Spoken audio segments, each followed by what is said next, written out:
बघ मंजू, आपल्या लग्नात दादा आणि आईने तुझ्या वडिलांका नारळ आणि मुलगी एवढाच द्यावा असा म्हटला होता.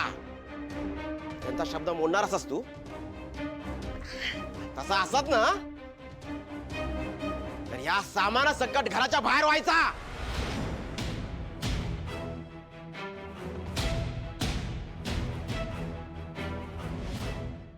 ह्या बघ बंधू, चारू आणि श्रीनूचा लग्न ठरलाय ना, हा म्हणून तिच्या बाबांनी ह्या भेट म्हणून दिलाय असा समज. हा मग तर अजिबातच नको. कारण जे लग्न कधी होणारच नाहीये त्याच्या नावाने भेट का घ्यायची, हो ना?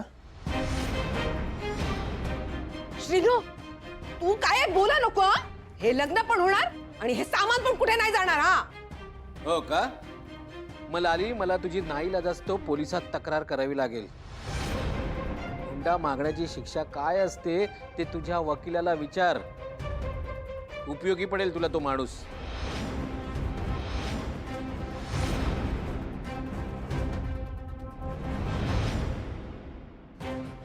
अच्छा, म्हणजे आता तुमका मका पोलिसात देऊचा. हा हातात बेड्या ठोकूच्यात काय?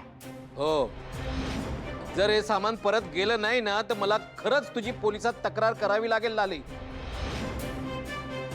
तुझ्या वागण्याला ना कुठेतरी आवर घालायलाच हवा, नाहीतर ना तू एक दिवस सगळ्यांना रस्त्यावर आणशील. बस बस बस, अजून नाही सहन करू शकत तुझं हे वागणं.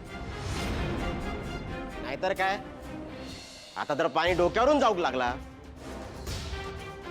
मंजू, आता तुम्ही दोघींनी मिळून ठरवा, या घरात या सामान राहणार तुम्ही.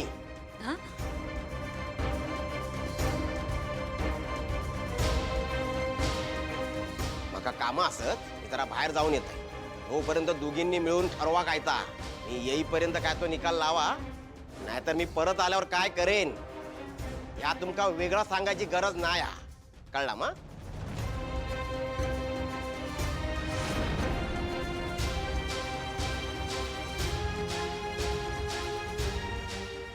ए बाई, मी तुझ्या पाया पडते. आधी हे सगळं सामान परत पाठवून दे बाबा. हो मंजू, हो गप्पा बसा तुम्ही.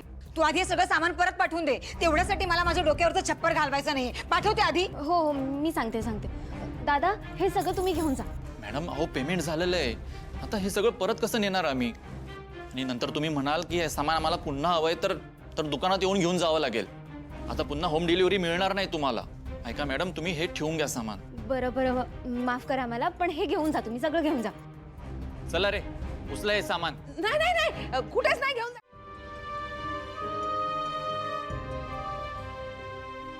दादा आणि उमाताईंबरोबर राहून ओवी बदलली आहे. पण तो मुलांसाठी पैसे बँकेत ठेवून इस्टेट खरेदी करून काहीही होत नाही. त्यांना चांगले संस्कार कसे देता येतील याचा विचार करायला पाहिजे. बंधू, दादा आणि उमाताईंबरोबर राहून ओवी जे शिकते ते संस्कार, ते शिक्षण कितीही पैसे खर्च केले तरी कुठल्याही युनिव्हर्सिटीत मिळणार नाहीये. त्यामुळे खरं तर मी ऋणी आहे तुमचा. हो, विजयराव काय करता तो? बर चला, येतो मी. दादा आणि उमा त्यांची काळजी घ्या आणि तुमची. होय होय, टेक केअर. बाय.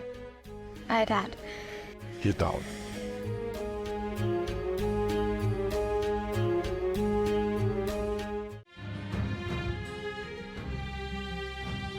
श्रीनिवास, मी दादा आणि मावशीसाठी इथे थांबले. मी त्यांना सोडून कुठेही जाणार नाही. हो, पण अजून किती दिवस? मला असं वाटलं होतं की 2-3 दिवसात आईला तिची चूक समजेल, ती दादा मामा आणि उमाईची माफी मागेल आणि त्यांना दोघांनाही घरात बोलवेल राहायला. पण नाही, दिवसेंदिवस आईचं वागणं अजून विचित्र होत चाललंय.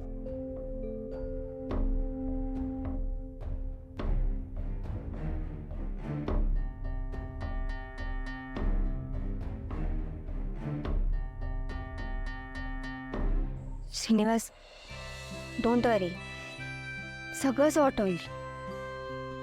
आणि हे बघ, आपण आपल्या बाजूने प्रयत्न करत राहायचंय. मी करणार आहे.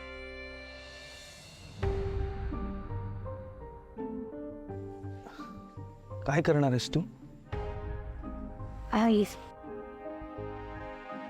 उद्या सकाळी तू फ्री असशील तर माझ्यासोबत येशील?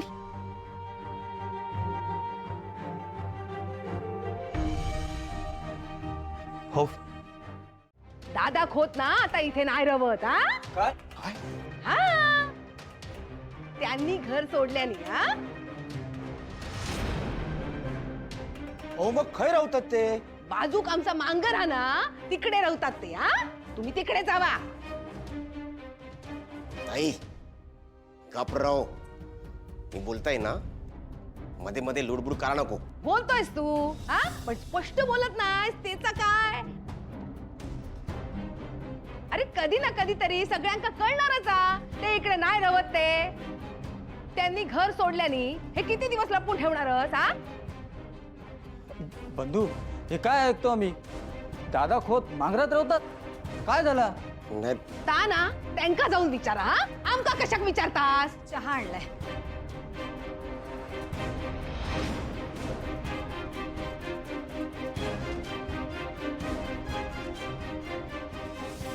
थांबा, चहा तर घेऊन जावा. नाही नको. आम्ही येतो. ज्या घरात दादांका बाहेर काढल्या हा त्या घराचं पाणी सुद्धा आमका नको. चल जाऊया.